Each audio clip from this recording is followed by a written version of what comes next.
শেরপুর জেলার সীমান্ত ঘেঁষা ৩টি উপজেলা শ্রীবর্দী, ঝিনাইগাতি ও নালিতাবাড়ীতে রয়েছে ২৫,০০০ একর পাহাড়ি বনভূমি।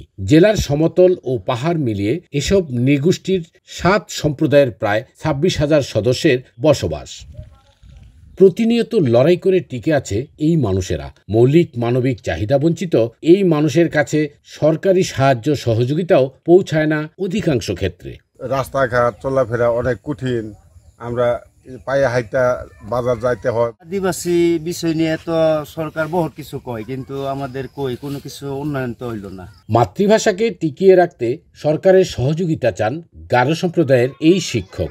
আমরা বাড়িতে শিখি নিজস্ব ভাষা, এটা যদি আমাদের প্রাতিষ্ঠানিকভাবে এই শিক্ষাটাকে আরো জোরদার করা হইতো আমাদের জন্য অনেক সুন্দর হতো। বৈষম্যহীন রাষ্ট্র গঠনে আদিবাসীদের সমান অধিকার নিশ্চিত করার দাবি ট্রাইবাল অ্যাসোসিয়েশনের। আমরা এই যাবৎ বিভিন্ন সরকারের কাছে আদিবাসী স্বীকৃতির জন্য অনেক দাবি দেওয়া আন্দোলন করেও ব্যর্থ।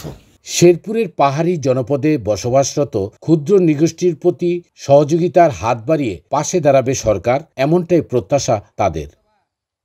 বিপ্লব দেকেটু, বৈশাখী সংবাদ, শেরপুর।